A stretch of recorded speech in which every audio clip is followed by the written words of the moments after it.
y actos en orden a esa esencia, se le llama materia y forma.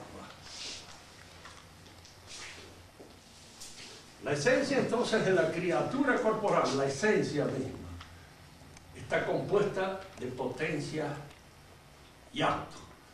Y esta potencia y acto se llama materia y forma. Primero aclaremos este concepto y después entremos en una cosa que va a ser un poco más amplia, pero que tal vez resulte de mayor interés para ustedes. El ser espiritual, del cual habíamos hablado en la clase anterior, tiene una esencia acabada, completa, terminada. Su esencia no está compuesta de materia y de forma, porque aquello que es, lo es de una manera definitiva y total, en acto. Nosotros, tomando como ejemplo a los hombres mismos, no somos de una manera definitiva y total. Estamos en un proceso de realización, que al mismo tiempo que es proceso de perfeccionamiento, realización, es proceso de destrucción, de corrupción. Es decir, estamos perfeccionándonos, pero llega un momento en que en vez de perfeccionarnos nos corrompemos y vamos decayendo, vamos entrando en una cierta descomposición. En nosotros entonces la esencia no está acabada, no está completada, no está terminada en un solo acto, está en vías de realización. Nos realizamos, nos hacemos. Y nos hacemos, lo hemos dicho muchas veces, dialógicamente, en relación con los otros. Solos no seríamos nada, nada más que idiotas.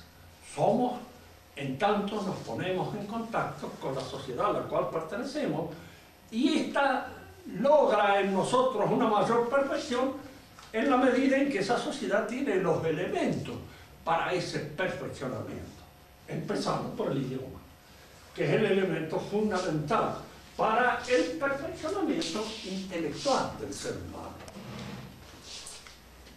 Esta tesis es lo que podríamos llamar nosotros la tesis fundamental de lo que es la cosmología de Santo Tomás de Aquino.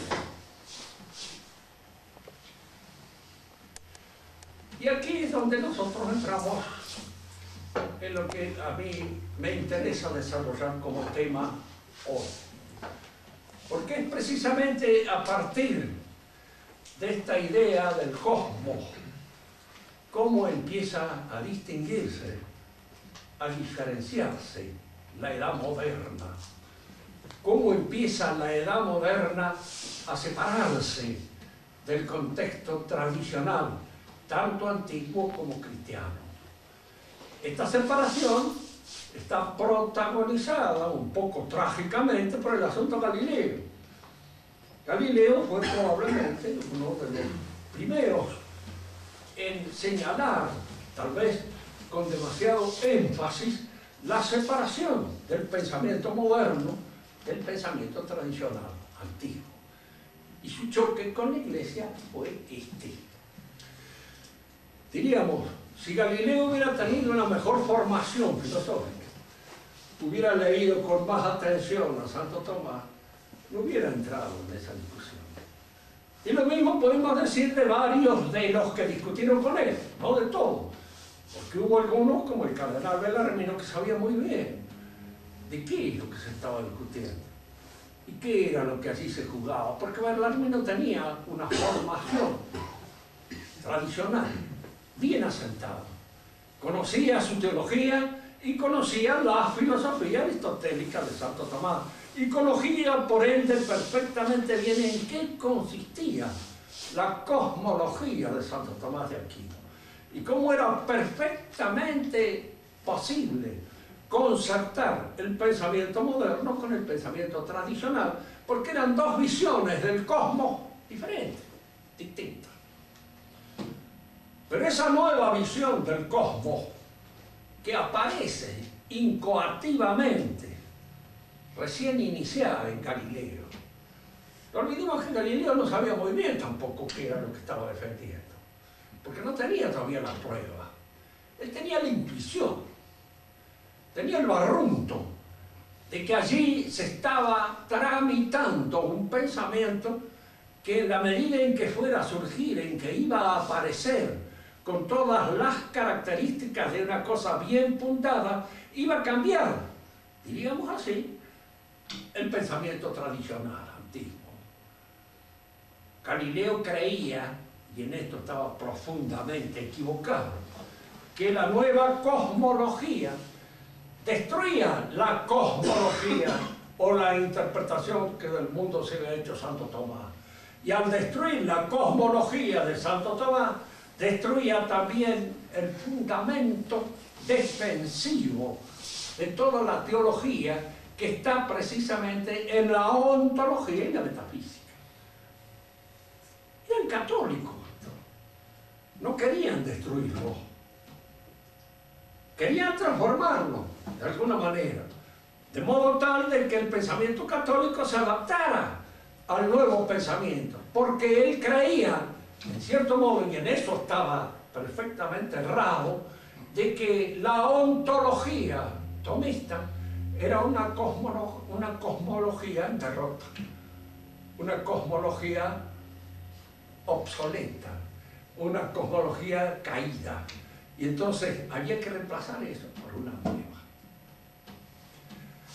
Vamos a tratar de interpretar entonces, para edificación de todos nosotros, esta nueva cosmología que surge en la época moderna y que va a tener no solamente una gran influencia en el desarrollo de la cosmología propiamente dicha, sino en el desarrollo de todo el pensamiento moderno, que cambia y se modifica y se constituye de una manera completamente distinta al pensamiento tradicional y antiguo. Este pensamiento moderno es lo que en la actualidad se discute también de alguna manera como fundamento de eso que se llama la posmodernidad, tan de moda. Que eso que nos decían, ¿qué piensa usted de la posmodernidad? Yo me acuerdo que había dicho siempre a los alumnos, no pienso nada. En alguna medida le digo, no me afecta a mí. Yo me ocupo de la posmodernidad como un médico se ocupa de una enfermedad sin contagiarse, si es posible. Porque lo fundamental es no contagiarme. Estudiarla, considerarla, verla. ¿Qué es? ¿Cómo se configura? ¿De qué manera se articula? ¿Cómo se realiza ese pensamiento? Y luego decir, bueno, a nosotros no nos afecta. Para nosotros esto es una viaraza, un desvío del pensamiento moderno, nada más. Tomemos la cosa con los antecedentes necesarios como para poder entenderla. Tanto en el pensamiento antiguo como en el pensamiento tradicional cristiano, la ciencia es siempre la captación de un orden, diríamos, para establecer claramente esto. Si yo veo, observo un hecho, no tengo conocimiento científico de ese hecho hasta que no lo coloco, lo ordeno en relación con otros hechos de la misma especie y que configuran junto con él un orden, un ordenamiento. Si esto se entiende, y en cierto modo recién logramos la comprensión, diríamos, científica de un hecho, cuando lo consideramos en relación a los otros hechos de su misma especie, captar cuántos órdenes reconocía el pensamiento tradicional en la realidad. 4. Los que se llamaba el orden teórico. ¿Qué quiere decir teórico? Ustedes mismos, si observan la palabra, verán que en el principio es teo, que es Dios. Dios. Teoría se llamaba también, entre los griegos, diríamos, a esa suerte de danzarina que iban delante del Dios, lo precedieran, y iban bailando, danzando, para acompañar al Dios. A eso se llamaba también teoría. Pero la palabra teo está apuntando al origen. El orden teórico es el orden que Dios o el logos pone en las cosas. Una ciencia es teórica cuando considera un orden que nos es dado a nosotros, que está en la naturaleza de las cosas, que está dado allá y al cual nosotros tenemos que considerar, no que realizar, ni que, diríamos, perfeccionar, porque tiene su perfección. El conocimiento de una cosa teórica está adecuado a lo que eso es, y nada más. Y lo que eso es nos impone su condición a nuestra inteligencia. La palabra teórico, porque entre nosotros la subversión del lenguaje se produce a través de todos estos cambios. Porque estos cambios que primero se dan en el orden puro y exclusivo de la inteligencia, posteriormente se expanden al lenguaje. Así, por ejemplo, no es difícil oírle decir a un estudiante de ciencias políticas que vamos a estudiar teoría política. Yo me he cansado de decirle, no hay teoría política.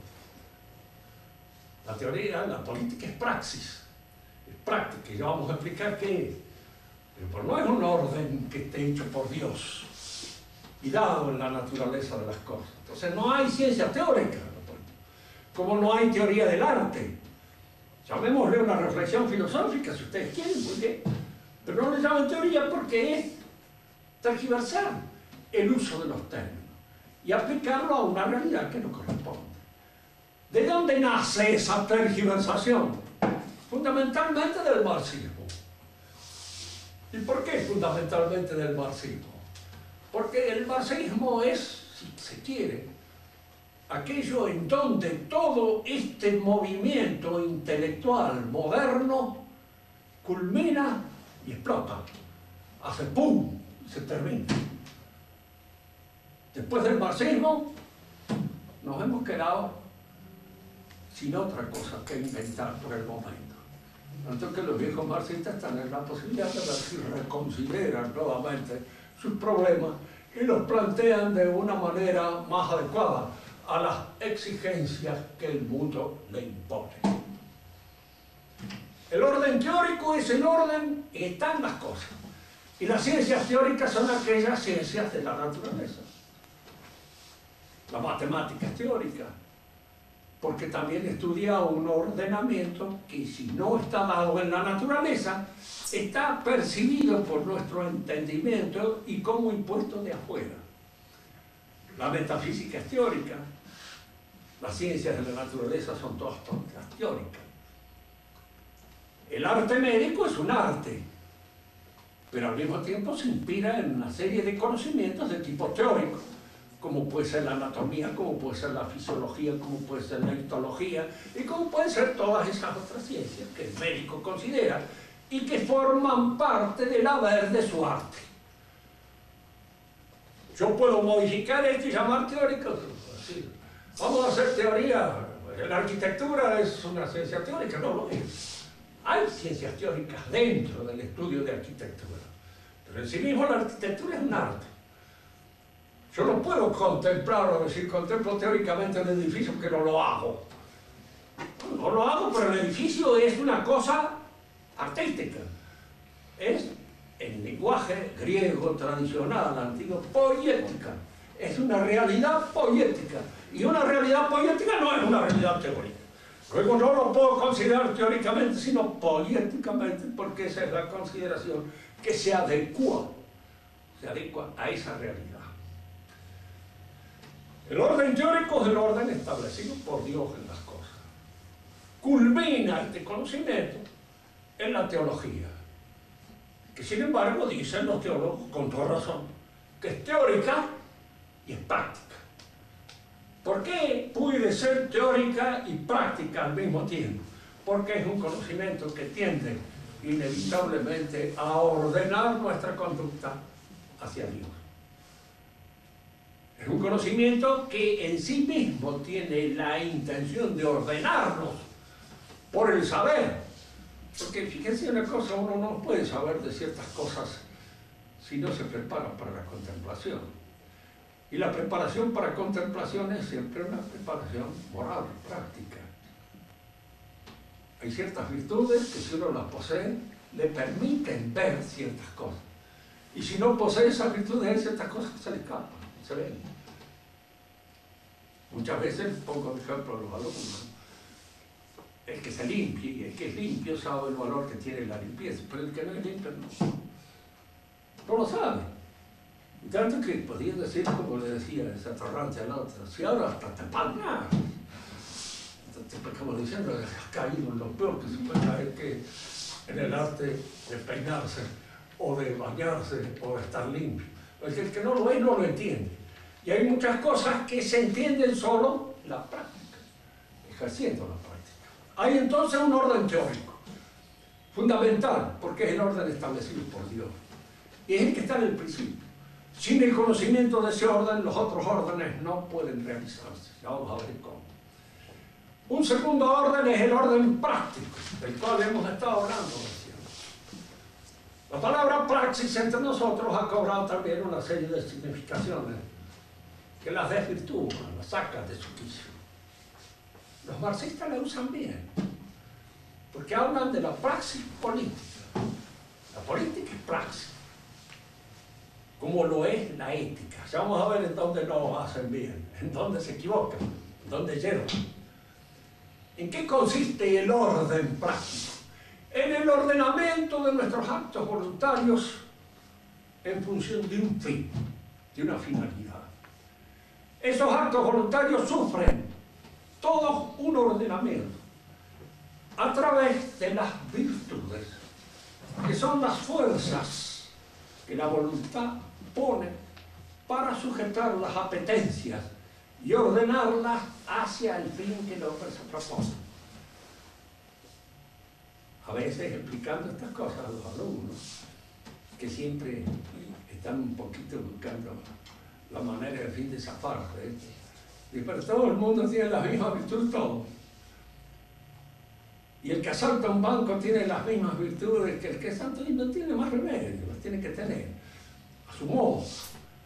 El fin es malo, está por asaltar un banco, pero para asaltar un banco tiene que tener prudencia, tiene que tener coraje, fortaleza, tiene que tener templanza. ¿Y por qué esa templanza? Porque si se queda mirando las piernas de una de las chicas que está en el banco en el momento que están asaltando el banco, termina. No lo asalta bien, no lo realiza, tiene que tener templanza, como tiene que tener fortaleza, porque si tiene miedo no puede tener. Entonces no puede tener miedo, no puede dejarse llevar por la contemplación de los atractivos más o menos eróticos que pueda haber en torno a él, y tiene que ser justo con los suyos, con los que están asaltando junto con él, porque si no hay justicia entre los bandidos no hay una buena acción delictiva, no la hay. Entonces tiene que tener todo ese ordenamiento que hace incluso la virtud de prudencia, porque hay que examinar bien las circunstancias prácticas en que tengo yo que realizar esta finalidad que me propongo realizar, y para eso necesito equilibrar, medir, de alguna manera, diríamos, componer las otras actividades virtuosas. Sin eso no hay finalidad que alcance.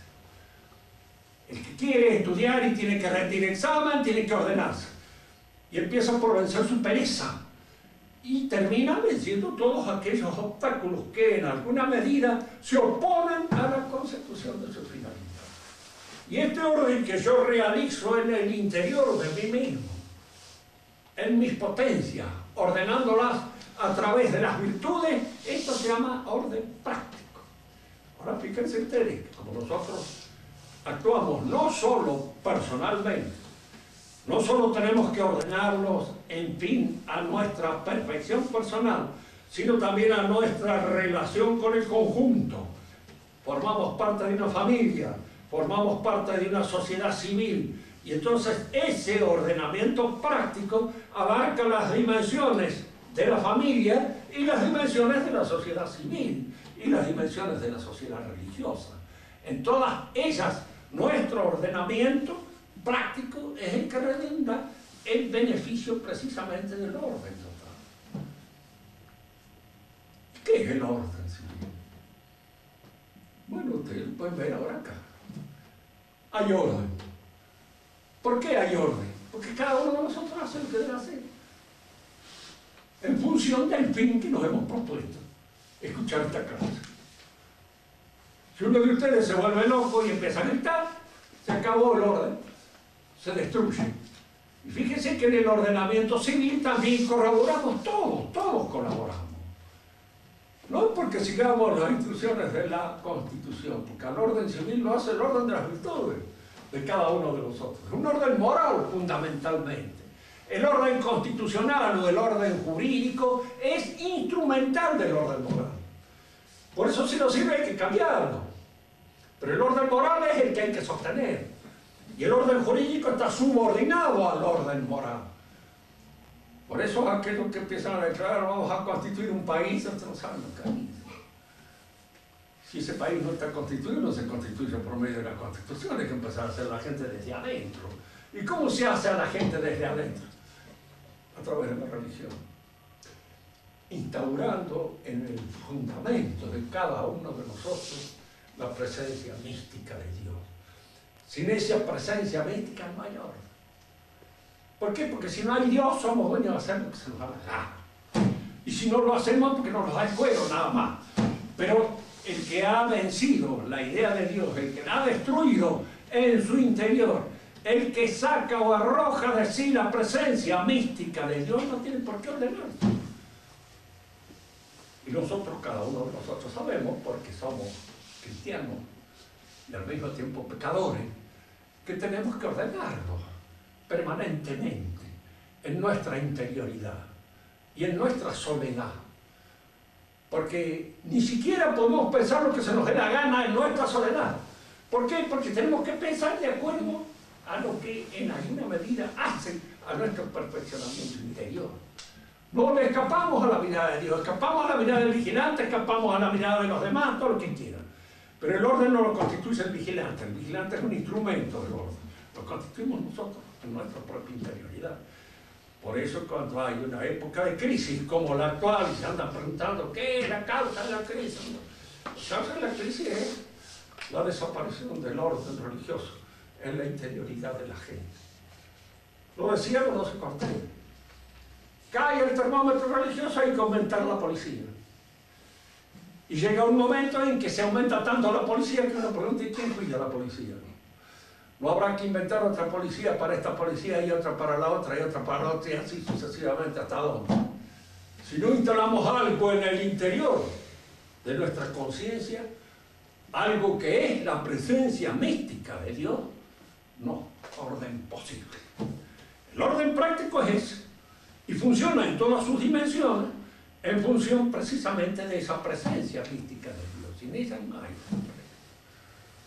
Todas las sociedades conocidas se han fundado sobre una base religiosa. Y no olvidar nunca, la religión es una. Y si alguno me pregunta, bueno, pero los paganos, ¿qué religión? Tienen rezagos de la religión, de la verdadera revelación primitiva. Lo que queda en ellos de eso es religioso en eso. Yo les decía la otra vez que me había conmovido una vez leyendo la Odisea, de que el padre de Ulises no hubiera querido tomar a una esclava muy linda que tenía él como mujer por respeto a su señor. Y pues existía ya en esa época esta situación de honor con respecto a su mujer, en el honor, en la fidelidad monogámica, existía, siempre ha existido, desde el principio existió. Son las guerras las que traen ciertas malas costumbres, como la poligamia y eso, los grandes jefes guerreros se arman de muchas mujeres, pero los demás no. Siguen nomás manteniéndose en una monogamia, tal vez a veces un poco obligatoria, pero sin más remedio. Y esa es la realidad. El orden entonces moral o el orden práctico está fundado en función de este presente, activo y concreto valor, la presencia de Dios en la interioridad del sujeto. Además del orden teórico y el orden práctico, está el orden poético, o orden técnico o artístico. Es el orden que nosotros establecemos en las cosas y en nuestra propia realidad corporal para presentarnos ante los demás. Un profesor que está dando una cátedra no solamente ordena lo que conoce intelectualmente, orden lógico, del que vamos a hablar después, sino que también ordena y pone de sus gestos, de sus actos. ¿Por qué este elemento artístico entra aquí? ¿Por qué tiene que entrar? Porque si no aburre. Y si aburre no enseña. No hay que olvidarse nunca los que van a ser profesores. El aburrimiento es el peor enemigo de la enseñanza. Y entonces hay que hacer en lo posible la clase atractiva para que no caiga el aburrimiento como un peso. No se olviden de ese dicho escolástico, cada uno da lo que tiene, y el que es aburrido aburre. Y de alguna manera así no puede hacer otra cosa nada más que aburrir, porque es aburrido, ¿verdad? Aburre. El orden poético es entonces muy vasto, muy amplio.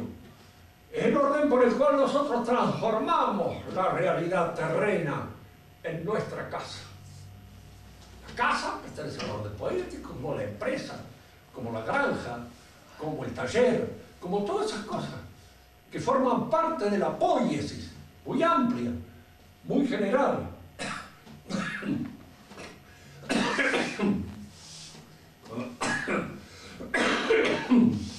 Conviene insistir en esto porque es este orden el que posteriormente se va a imponer sobre los demás. Por eso conviene tenerlo bien presente. Pero es indudable que el orden poético, eso vamos a ver posteriormente, está subordinado al teórico. Y más, está también subordinado al práctico. Y luego, del orden teórico, orden práctico, orden poético, existe el orden lógico. El orden de nuestros conceptos en los juicios, de los juicios en los razonamientos y de los razonamientos en las argumentaciones. Es decir, es el orden con el cual yo obro sobre el pensamiento y lo adecuo para la finalidad de su enseñanza, de la transmisión de conocimiento, de lo que fuera. Estos son los 4 órdenes que el pensamiento clásico y en su seguimiento el cristianismo comprendían. Ahora el mundo moderno cambia de cosa. ¿Por qué? Porque desaparece el orden teórico. No hay más teoría en el sentido viviente, cabal del término. Es reemplazada por la poiesis. Y esto nace especialmente de la cosmología moderna. ¿Qué es la cosmología moderna? Hay una frase de Santo Tomás que es muy clarita en este sentido e indica lo que pensaba un teólogo en su época de eso que va a ser la cosmología moderna. Que ya los antiguos tenían una presunción, un presentimiento, que es una idea, en fin, que sale de los libracos así como Astolfi o Grosso, el creer que Colón fue el que descubrió que la Tierra era redonda. Sabía todo el mundo, la suma teológica está. Y ahí aparece no como un descubrimiento de Santo Tomás, que no era físico ni era cosmólogo en ese sentido. Era un hombre instruido de su época y dice algo que se enseñaba en la universidad. Y ese algo que se enseñaba en la universidad es que la Tierra era redonda.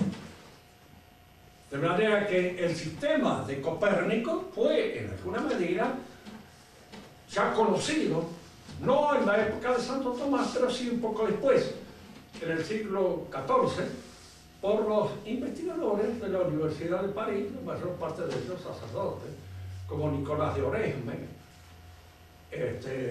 uno de los más importantes, Pierre d'Auxerre, el mismo Ockham, etcétera, conocieron muchas de estas cosas que posteriormente fueron desarrolladas de una manera más completa y acabada. Bien. ¿Qué es lo que introduce el pensamiento moderno en esto de extraño? ¿Y qué es lo que se va a transmitir con posterioridad a todo el pensamiento filosófico de la modernidad? En primer lugar, Santo Tomás decía, para recuperar la palabra, que acerca de las apariencias sensibles de las cosas se pueden dar muchas interpretaciones. Es decir, ya la idea de que la Tierra giraba sobre su eje y giraba alrededor del Sol existía. Había otra idea de que la Tierra estaba en el centro del universo. También existía. ¿Cómo surgen estas ideas? Considerando las apariencias de las cosas, el nacimiento del Sol, el nacimiento de las estrellas, todos esos movimientos de los astros, se da acerca de ellos una interpretación. Esta interpretación, decía Santo Tomás, pueden ser muchas, pueden ser varias. Y en eso estaba de acuerdo con la última edición del último libro que ustedes pueden leer en Cosmología hoy. Es decir, que acerca de las apariencias sensibles de las cosas, muchos son los modelos que podemos dar y a los cuales se puede atribuir. Es decir, hoy se puede sostener que la Tierra está en el centro del universo.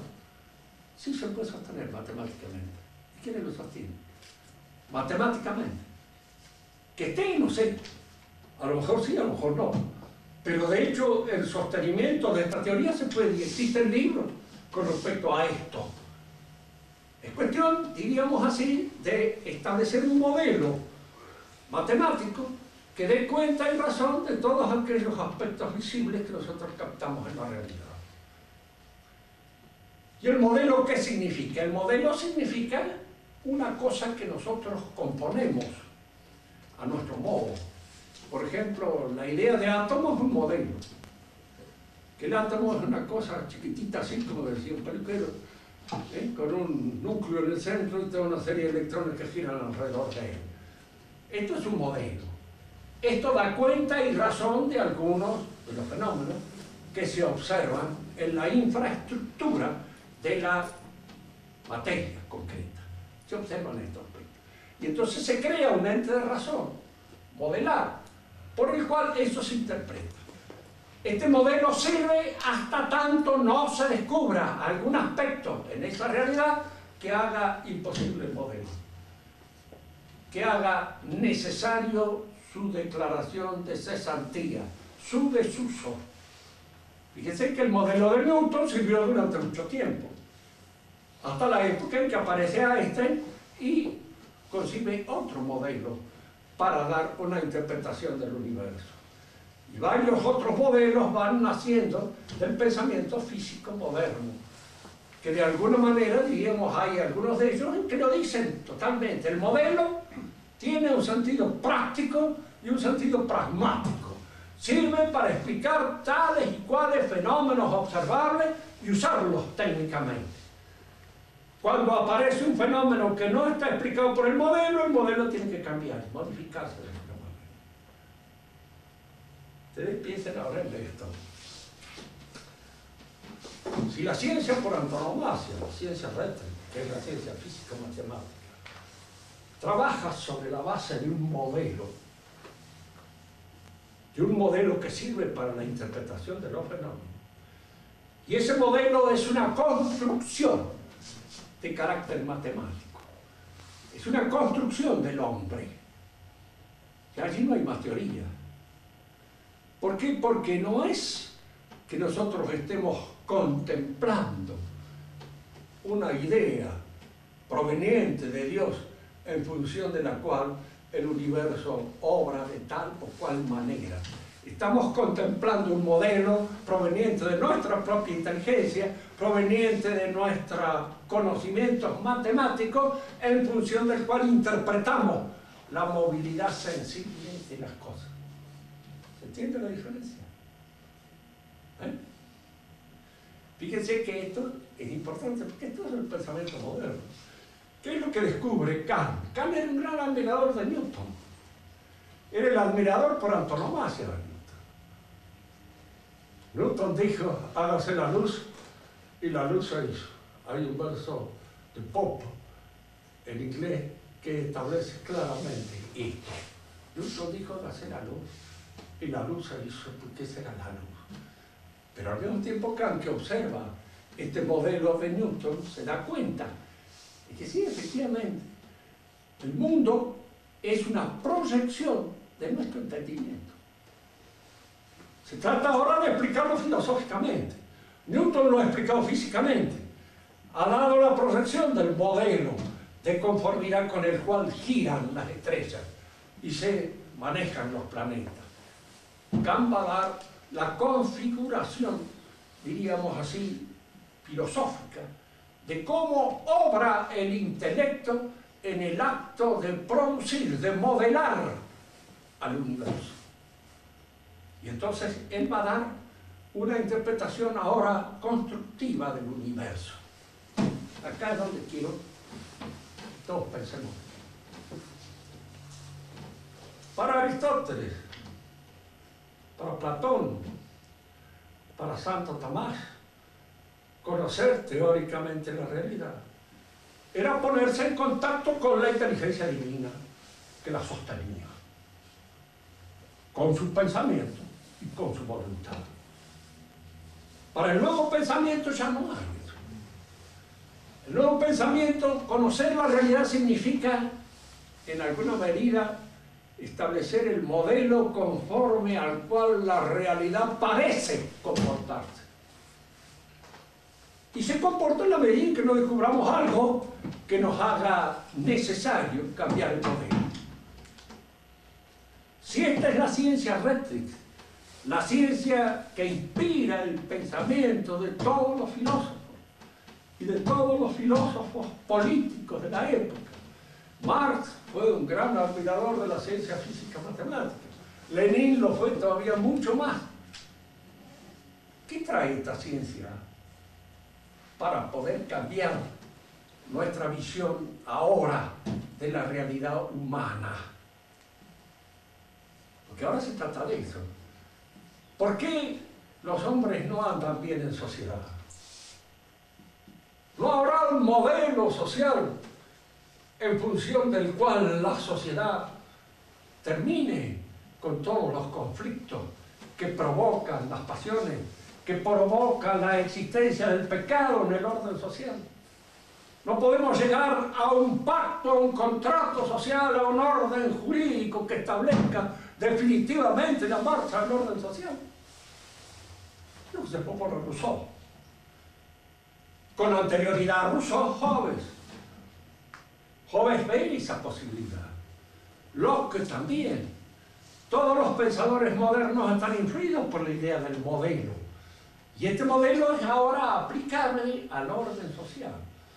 Es decir, se trata de ver cuál puede ser el modelo de sociedad que conforme a las instancias, a los movimientos del hombre, pueda configurar una sociedad perfecta, acabada, en la que no haya conflicto, en la que no haya ya más poseedores, desposeídos, etcétera, etcétera, y todas estas otras cosas que constituyen lo que podríamos llamar el ámbito de todas las discusiones y de todos los conflictos de la sociedad. Inspirados en los modelos de la ciencia física matemática, surgen entonces los modeladores de la ciencia política. Pero acá hay una cosa que, bien, van a hacer surgir dos ciencias que nacen de esta mentalidad. Primero hay que ver a la gente, estudiarla. ¿Cuáles son sus motivaciones? ¿Y cuáles de esas motivaciones son aquellas que podemos dirigir para la constitución del modelo? Para hacer efectivo y posible el modelo que queremos. Fíjese que si usted le pregunta a cualquier personaje común, no necesita leer a ninguno que esté pensando seriamente, ¿por qué en nuestro país no actúa la democracia? Porque todavía no estamos preparados para eso. No estamos preparados. ¿Qué necesitamos? Educación. Hay que educar al soberano. ¿Y qué significa educar al soberano? Prepararlo para el modelo, hacer que entre en el modelo, hacer que de alguna manera configure su actuación para el modelo. Pero para que configure su actuación para el modelo, yo debo actuar sobre los ciudadanos. ¿Y cómo actúo sobre los ciudadanos? La psicología, la sociología, son dos ciencias inventadas últimamente y de alguna manera en función de la institución del modelo. ¿Por qué? Porque la psicología es aquella que estudia las motivaciones del hombre. En el modelo democrático, diríamos así, consumista de nuestra sociedad, ¿cuáles son las cosas que pueden venderse? ¿Y por qué se venden tales y cuales cosas? ¿Se puede utilizar el sexo como un elemento de promoción comercial? Es lo que se hace. Si se quiere dar una camisa, ya está, el señor que se va a poner esta camisa y detrás la que acaba de conquistar con la camisa. Se ve allí la figurita. Si usted quiere lograr estos éxitos, compre esta camisa, realice tales o cuales cosas. Entonces, todo está en función de la provocación de esta, diríamos así, multitud de apetencia. Platón conocía esto. Y él habla de la sociedad henchida de deseos, que es la sociedad democrática de la época de ellos. Esta sociedad henchida de deseos es esa sociedad que es manejada desde el gobierno, precisamente por el conocimiento de las motivaciones que imponen esos deseos y que satisfacen esos deseos. La gran discusión entre norteamericanos y rusos en un momento determinado era esa. Estaban de acuerdo en casi todo, pero había una cosa en la cual no estaban de acuerdo. Los rusos utilizaban el miedo. Fíjese que el miedo es una de las pasiones más tremendas y más fáciles de manejar. Si usted asusta a una multidumbre y la tiene suficientemente asustada permanentemente, la maneja con facilidad. Para eso están los alcahuetes, los correveidilles y toda esta gente que de algún modo asusa las instancias del miedo. Y usted sale al encuentro de esto provocando tales o cuales movimientos para hacer que el miedo de alguna manera concurra a la realización de su modelo político. Ese es el miedo. Los norteamericanos decían sí, pero hay una cosa, el miedo no compra, hijo. El tipo que está asustado no piensa en vacaciones, ni siquiera piensa en las mujeres, empieza a desinteresarse de todo, no le interesa nada más que el trago, olvidarse de que tiene miedo. Y en un momento determinado diríamos, claro, viene la vodka, viene esto, y de ese modo se olvida de que existe el temor, de que hay un temor constante. Entonces van evitando y ustedes están destruyendo en el fundamento el motor que maneja la sociedad de consumo. Porque el miedo lo destruye, lo paraliza, lo rompe, asusen los apetitos, sí, todo.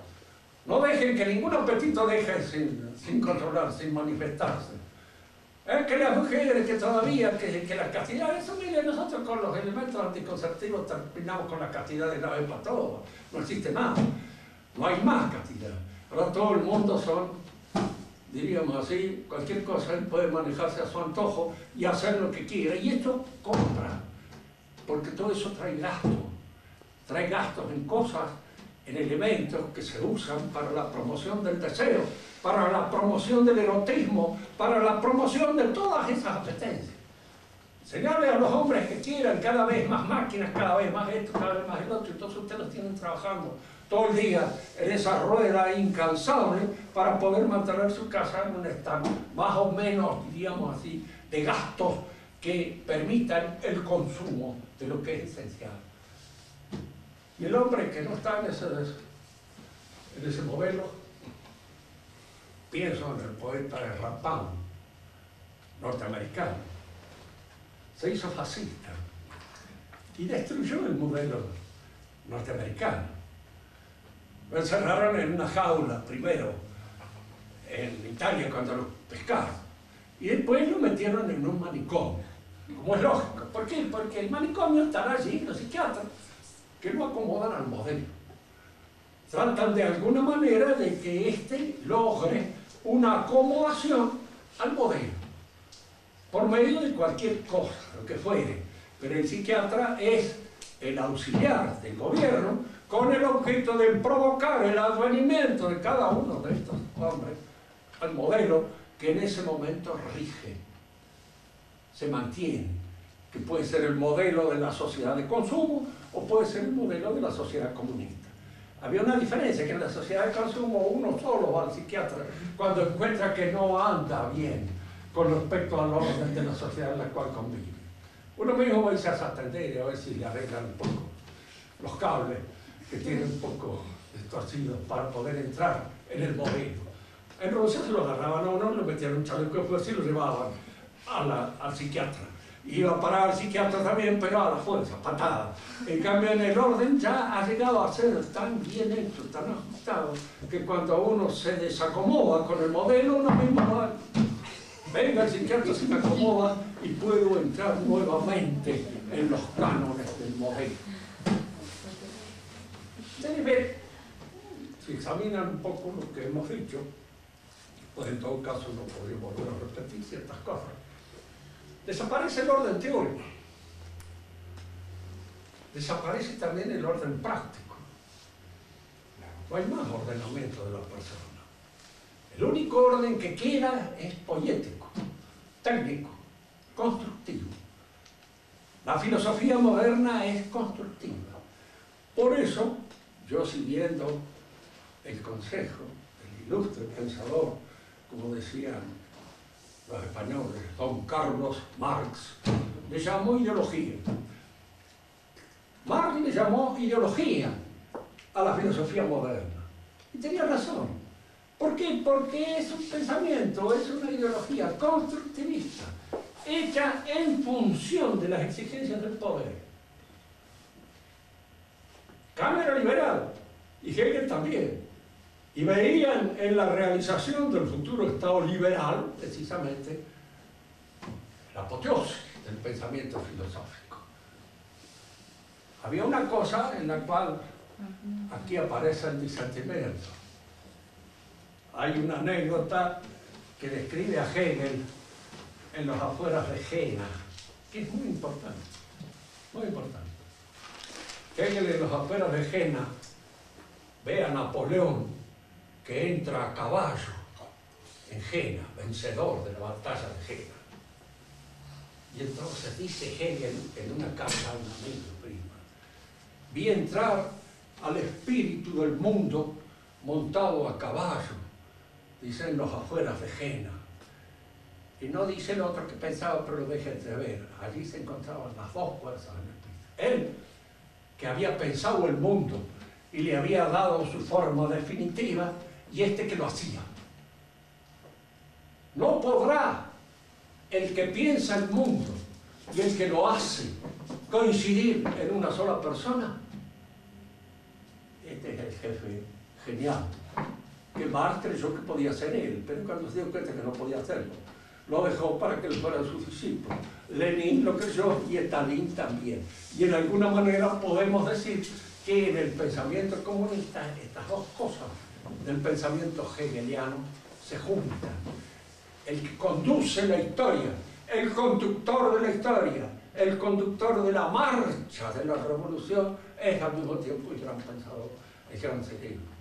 Porque la historia ahora y la realidad del mundo es estrategia, es hacer, es realizar la sociedad modelo a la cual estamos nosotros tendiendo a realizar. Es el reemplazo definitivo de Dios. Aquí se declara cesante, Dios ha muerto. Nietzsche ha muerto, Dios. Pero momentáneamente el hecho de que Nietzsche ha dicho que Dios ha muerto estaba perfectamente claro en este pensamiento moderno, que es pensamiento poético. Yo le decía, para amar, claro, volviendo a eso que decíamos recién, teoría, praxis. La praxis es la acción. Y la teoría es la meditación del modelo sobre el cual y conforme al cual se va a actuar. Entonces, así es fácil. Es decir, la teoría está subordinada al modelo. Yo le pregunto al comandante que si él imagina cómo hacer una construcción o una casa, lógicamente tendrá que decir, tiene que ser posible que la hagamos. Porque si no es posible, es una cosa puramente pensada e inútilmente pensada. Si praxis es la construcción de la casa, esta praxis debe subordinar el modelo, porque el modelo debe ser posible de hacer, posible de realizar, y entonces está subordinado a la praxis. Pero yo estoy llamando praxis a una cosa que no es praxis en el sentido tradicional del término, que es poiesis, y estoy llamando teoría al modelo de la poiesis, que no es teoría tampoco. Y acá donde aparecen tergiversados los términos. Y ahora uno a veces cree, ¿no? Sé yo. En filosofía lo que ayuda mucho es el buen sentido común. A mí me ha ayudado mucho en filosofía un poco mi condición paisana, el haberme creado las realidades del campo, porque entonces uno ve las cosas como son y no se emborracha con palabrerío absurdo y que hacen perder de vista lo que es real y concreto. Nació la teoría, vivió la teoría, contempló la teoría. Sí. Muy bien. Si ustedes quieren hacer alguna pregunta para aclarar, hagan las fuertes, porque no sé por qué me está fallando el aparato. Cuando me falla el aparato, fallo yo. ¿Qué hora es? Las 9. Ah, está bien. Este personaje, Ezra, ¿Cómo? Ezra, este norteamericano, Es Rapam. Ezra Pound, ¿cómo puede explicar un poco? Después que lo sacaron de Italia, lo metieron en un manicomio donde estuvo 12 años. Cuando salió del manicomio se volvió a Italia, donde terminó muriendo allí en Italia con una hija de él, que no lo volvió a Italia. Ahora, claro, está bien, los norteamericanos dicen que lo metieron en el manicomio para los fusilar. Porque él era norteamericano. ¿Eh? Él era norteamericano. Y se había ido a Alemania. Alemania Estuvo en Italia, con Mussolini. No era nazista, era fascista. Hay que hacer la distinción, porque los nazis fueron racistas y los fascistas no lo fueron. Fueron por contagio, tuvieron más remedio que seguir la indicación de Hitler cuando se unieron a él, pero no lo eran. No está en la índole del italiano el racismo. Como no está en la índole del español, entonces somos razas muy mezcladas. ¿Qué vamos a hacer racismo? No sabemos ni de qué raza son. El segundo sí, no.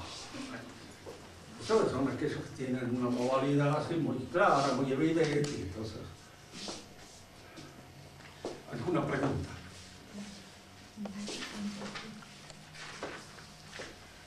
Ella ha sido alumna mía, pues son la estropeada hace mucho tiempo.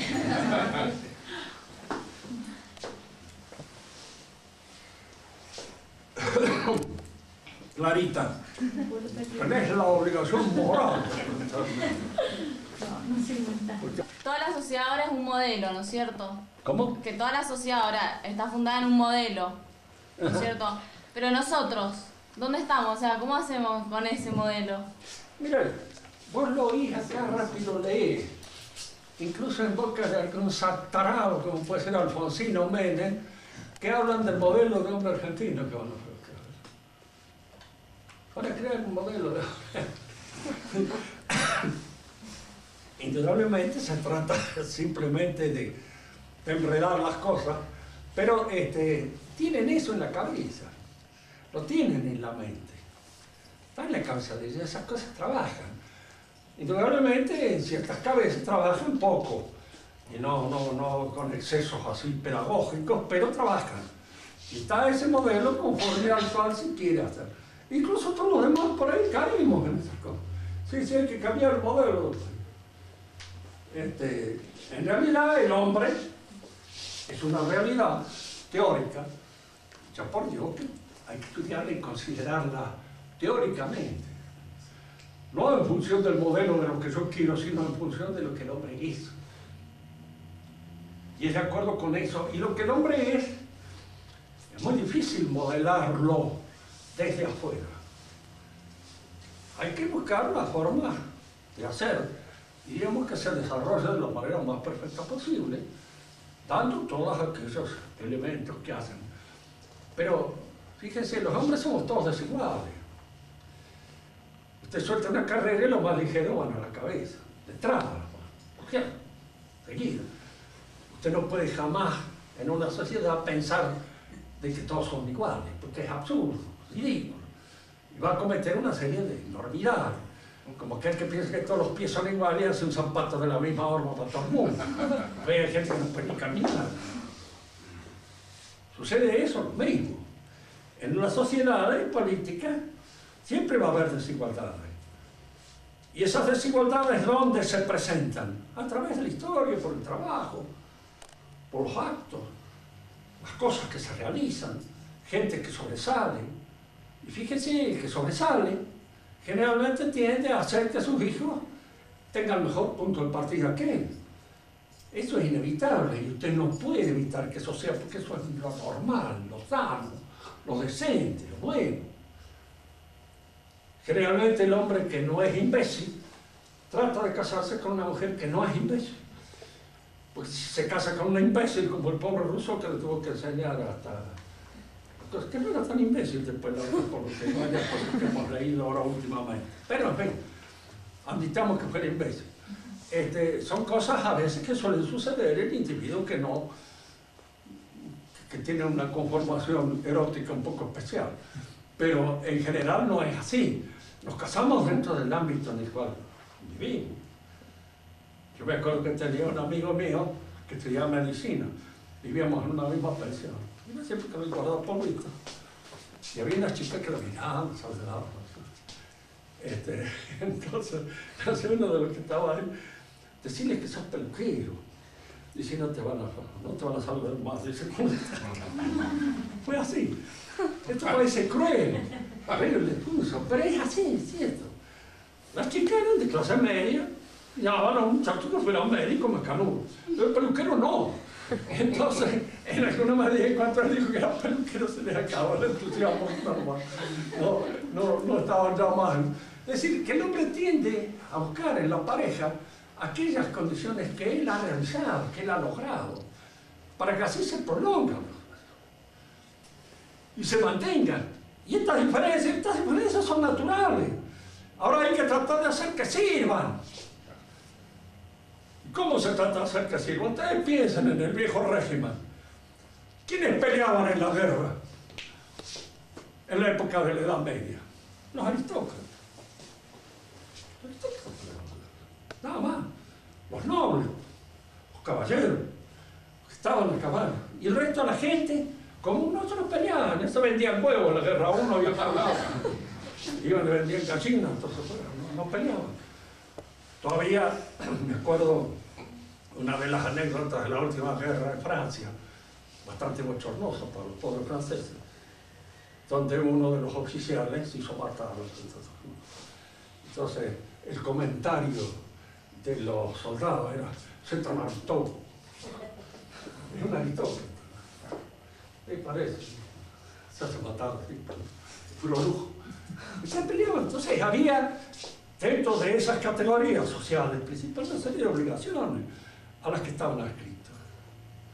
Obligaciones que comprendían que estaba arriba y que estaba abajo. En Francia, por ejemplo, se le ordena a un militar que detenga a un famoso banquero, que lo hace detener Luis XIV, que los reyes estaban preocupados porque los banqueros no tuvieran demasiado. A Moneta ya lo hubieran colgado en la plaza con toda seguridad. Y siempre había y asistía todo el público contento y feliz de ver morir varios banqueros juntos. A este lo mete preso, a este militar, y después el rey, Luis XIV, le ofrece hacerlo gobernador de la Bastilla, para que quedara, que era una cosa que cobraba bastante dinero. Y él le dice, no, sí, soy soldado, no carcelero. Y eso se entiende, caballero. El rey lo entendió, es un soldado, no es un carcelero. Y a cada uno, a cada señor, su honor es el que le corresponde, el que le toca. No, Hay una serie de hechos, de cosas que van condicionando la actividad del jefe y que hacen que esa actividad a la vez tenga una serie de obligaciones. El que se desacreditaba en el antiguo régimen se desacreditaba a él y desacreditaba a todos los suyos. Así que los suyos estaban muy preocupados para que no se desacreditara nada. Y lo cuidaban. Hoy día desacreditarse, si al fin de cuentas usted tiene unos cuantos mangos, no significa gran cosa, es lo mismo. Por eso, diríamos, la naturaleza del hombre hay que tenerla en cuenta con aquello que esa naturaleza tiene, es. Puede ser a veces, hay individuos que son muy infelices, es cierto.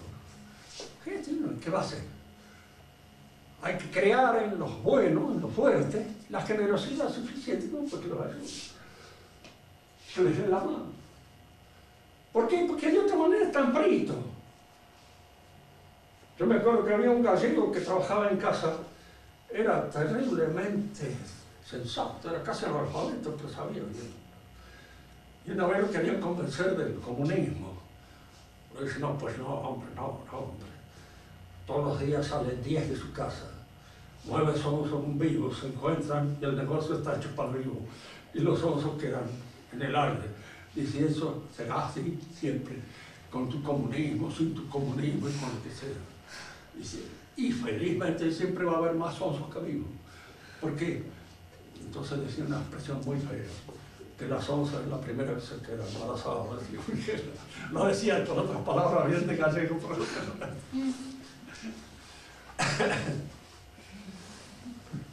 Muy bien.